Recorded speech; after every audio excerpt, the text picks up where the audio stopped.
So I just watched the EDP documentary, The Sick Mind of EDP445 by Mike Clum. And straight off the bat, let me say that the production and the post-production of this documentary is top level. Like, it's top notch. Genuinely, some amazing work has gone into this. I know it's taken Mike some 2 years to finish it, but obviously that included investigation, reporting, meeting with different people, meeting with different YouTubers, meeting with people who botched the investigation into EDP, a bunch of them. And generally it was, I'll talk about it later, and he met with EDP obviously for the better part of this documentary. I think they've spent some 2 years together, back and forth. Well, not exactly 2 years, but several months, if not a year or more than that. But yeah, I mean, genuinely good work here. Mike Clum has done a dissertation, and I think he's now ready to go ahead and just start producing films, man. This is some really good work. So hats off to him. Then about the documentary itself, I think the main question that I want to delve into here, and the one that's been like just circling through my mind the whole time I've been watching, was why is EDP the way he is? The documentary doesn't really answer it like straight up, but if you read between the lines, you'll understand. At some point, Mike Clum has met with his psychologist or psychotherapist, I don't remember. But EDP has been did some psychotherapy for like a year, maybe less, I don't remember. He's no longer there, but he met with his psychotherapist, and basically what she said is, through her work with EDP, with Bryant, she actually understands why he is the way he is, though she doesn't divulge it because, you know, it's illegal to divulge her client's secrets and his case, you know. But I think if you read between the lines, you'll understand why he is the way he is. And the first part of the movie actually answers it. And I think it's the most important part, his childhood. When asked about his childhood, Bryant literally just said, like, he was just like recalling some few things, not much.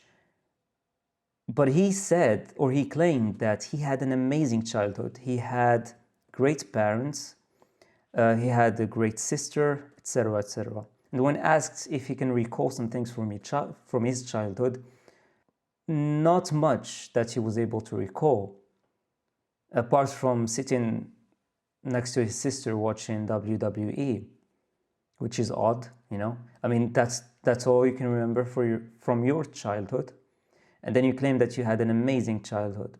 I don't know.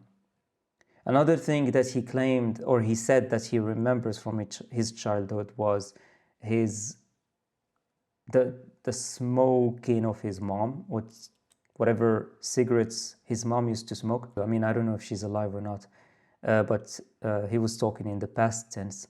But I genuinely think that he didn't have a good childhood, not a healthy one at least.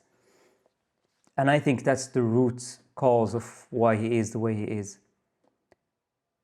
Then he started talking about how he's always been more into evil people than heroes, and how he enjoys watching villains and wishing that they succeed and whatnot. I mean, this isn't really like, I don't think it's really a sign for anything. A lot of us tend to like certain villains, you know. I like certain villains. I think some of them are really cool, you know. Magneto is a really cool character from Marvel, a really cool villain, you know. Darkseid from DC is a super cool villain, you know. So I don't think that's a reason, that's why he's evil, is because he likes villains. I know a lot of people like Thanos. I don't like him that much, but a lot of people appreciate Thanos. A lot of people like Joker. I don't like the Joker, not that much. I actually prefer Jonathan Crane, Scarecrow. I think that the Scarecrow is my favorite villain of all time. But yeah, I mean, some people like Sauron from The Lord of the Rings. Some people even root for him. But yeah, I mean, that's not really a reason. But yeah, I mean, part one is literally titled "The Making of a Monster," and I think his childhood has played the most part in making him what he is today. This is the second reason why he is the way he is. Him being a reject by women, by girls, basically his age. He's always been rejected, and that was mostly for his looks, you know. He's always been this fat guy and whatnot. He's always been ridiculed at school, and no girls wanted to be around him. So he always felt like a reject, basically. And that's when his hatred for women started growing. I think most people who hate women hate them because they were rejected uh, during their childhood, and because they didn't really have a good loving family to replace that love that they are kind of like missing on at school. So he goes to school, he gets rejected by girls. Maybe he's not considered a cool guy by other guys. They don't mess around with him, maybe. And then he goes back home and he watches WWE, and that's about it. Or these were his teenage years. But yeah, I mean, right before that botched investigation by Cold Raven and his other friend, Josh, I think. I don't remember his name. Was it Josh? Oh, it was Alex Rosen, yeah. Basically, he's a predator poacher. Right before the very first video that went like a wildfire, like he was climbing the records in numbers of subscribers, and he was just going insanely famous. Like he was one of the main YouTubers back in the day. Although to be fair, I've never heard of EDP until 2023, the second time he was like actually caught in that second botched investigation by those rookies. The third reason he is the way he is I would genuinely say his looks. Well, his looks contributed to everything, to be fair. He's 400 plus pounds. How much is that in kilograms? Let me check. That's 200 kilograms. That's a lot. And his weight is actually contributing to his rapid health decline. If you don't know, he's actually dying. And he's not making it any better with his diet. He consumes a lot of soda and fast food. He has stage 5 kidney failure, which typically is the most dangerous one. He lives off of dialysis, and he has to go and do dialysis twice a week. That's a really hard life, man. I wouldn't wish it on my worst enemy. And typically people with stage 5 kidney failure are expected to live around 5 years on average, and he's been diagnosed some 4 years ago. And he really cannot have any kidney transplants because he has to lose at least 100 pounds. So he has to drop to some 140, 150 kilograms before the surgery can happen. And he's not doing anything about it. He does not train, he does not try to lose weight, and he continues with his horrible diet. He works 2 jobs. He works for up to 90 hours a week. That's insane. His body is gonna give up soon if he doesn't change his ways. Like, generally, that's insane. Because remember, if your kidney is failing and you're not doing anything about your weight, and you keep going with your same diet, other body parts are going to start to fail as well. Think about the liver, the heart, especially him being overweight. His heart is going to start failing over time. The pancreas, If he stays like that, he's also going to develop diabetes if he doesn't already have it. I don't know. But that's like the way he's going, he's doomed to failure. I don't think that he lived long enough to go to prison or be investigated to begin with. Like, even if for some reason this documentary kind of nudges the FBI or whoever to start investigating him, I don't think they'll be able to do anything about it, not much. I don't know how the justice system works in the US or in his particular state. I'm not from there. But like, what are you going to do with a person who needs dialysis twice per week to survive? If he misses one time, like if he misses one rendezvous, he will die. Like, it's that bad. Basically, his kidneys are just not working whatsoever. And he just doesn't give a fly, you know? But yeah, I mean, we also talked about why he hates women, him being rejected, and rightfully so. I mean, for the way he looks. So it's like a cycle of despair.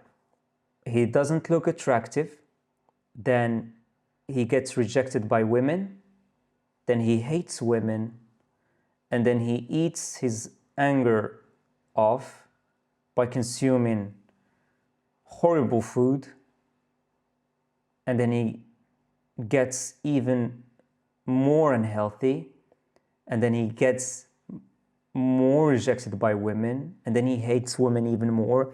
It's a tornado, man. It's a tornado. It's a cycle of death. He will never change unless he changes his ways, starting by changing his diet. I don't think he'll be able to fix anything if he doesn't fix his diet. You'll notice I haven't talked a lot about his crimes. They are deplorable, like genuinely deplorable. But I'm not giving any excuses to this guy, or I'm not condoning what he did. But if you look at it, he was desperate. He's always been desperate. He's a desperate person. He's desperate for love, for attention, for physical touch. As I said, I don't think he had a loving family growing up. He missed that. Then he went to school. He saw all the kids around him falling in love and whatnot. He was always denied. He was always rejected. Then he grew up, still being rejected because of what he looks like. It doesn't change his ways because he's angry about it. And the cycle keeps going. And then the moment he's ever gotten any fringe of attention, it was from minors. And he took it as an opportunity. That was probably the only time he could have ever had a physical touch. Thankfully, he didn't. Thank God it was a fake operation by Alex Rosen and Cold Raven.